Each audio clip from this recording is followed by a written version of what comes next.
महाराज पृथु का पौत्र बरही बड़ा कर्मकांडी था। वह दिन रात तरह तरह के कार्यों में लगा रहता था। वह श्रीहरि की उपासना न करके देवी देवताओं की उपासना किया करता था।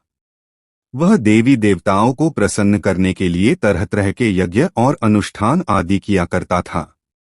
केवल यही नहीं, बरही देवी देवताओं को प्रसन्न करने के लिए जीवों की बलि भी दिया करता था। जीवों को बलि देते समय वह हर्षित होता था और अपने आप को धन्य मानता था। एक दिन देवर्षि नारद भ्रमण करते हुए बरही की सेना में उपस्थित हुए। बरही ने उनका स्वागत किया और बैठने के लिए उन्हें सुंदर आसन दिया।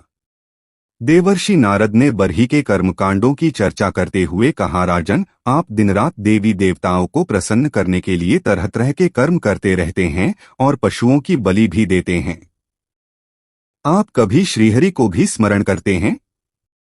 यह सुनकर नारद जी बोले, राजन, यह ठीक है कि श्रीहरि सभी जीवों में निवास करते हैं। यह भी ठीक है कि देवी देवताओं में भी भगवान श्रीहरि मौजूद हैं, किंतु यह ठीक नहीं है कि देवी देवताओं की आराधना के रूप में आप भगवान श्रीहरि की ही आराधना करते हैं।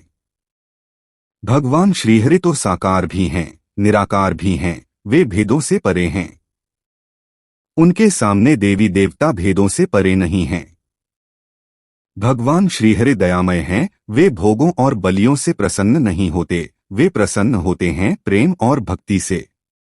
मनुष्य को देवी और देवताओं की पूजा छोड़कर भगवान श्रीहरि के श्री चरण से प्रेम करना चाहिए। उन्हीं में अपना मन रमाना चाहिए। नारद का कथन सुनकर बरही मौन रहा। वह मन ही मन में कुछ सोचता रहा। नारद ने बरही की ओर देखते हुए पुनः कहा, राजन, आप देवी देवताओं को प्रसन्न करने के लिए पशुओं की बलि देते हैं। यह पाप है, अधर्म है।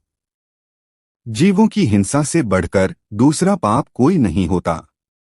अतः आपको जीवों की बलि नहीं देनी चाहिए।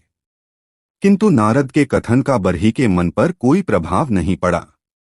वह उनके समझाने के बाद भी कर्मकांडों में लगा रहा, देवी देवताओं को प्रसन्न करने के लिए बलि देता रहा। बरही जब मृत्यु के पश्चात यमलोक में गया तो उसके मार्ग को रोककर सभी पशु खड़े हो गए जिनकी उसने बलि दी थी। वे बरही को घूर घूर कर देख रहे थे। बरही उन्हें देखकर डर गया और सहायता के लिए पुकारने लगा। उसकी पुकार सुनकर यमदूत अट्टहास करने लगे। उन्होंने बड़े जोर से हंसते हुए कहा, मूर्ख, तुम जिन पशुओं की बलि देकर हर्षित हुआ करते थे, वे ही आज तुमसे बदला लेने के लिए तुम्हारे सामने खड़े हैं। तुम्हारी सहायता कोई नहीं कर सकता। यमदूतों का कथन सुनकर बरही आर्तस्वर में बोला, मैंने जीवन भर जो भी हिंसा की थी वह देवी देवताओं को प्रसन्न करने के लिए की थी। यमदूत बोले, मूर्ख, कोई भी देवी देवता बलि से प्रसन्न नहीं होता।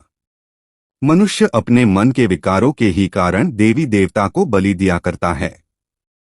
अगर देवी और देवता बलि से प्रसन्न होते तो क्या वे तुम्हारी सहायता नहीं करते? तुमने बड़ी भूल की है। तुम आजीवन श्रीहरि को भूलकर देवियों और देवताओं के ही प्रपंचों में फंसे रहे। तुमने जो भूल और पाप किया है उसका कुफल तुम्हें छोड़कर और कौन भोगेगा? यमदूतों का कथन सुनकर बरही सिर पीट पीट कर पछताने लगा।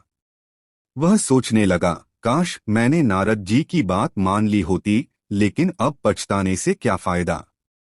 जो लोग भगवान के चरण में अनुराग न करके देवियों और देवताओं के ही जाल में फंसे रहते हैं, उन्हें बरही की भांति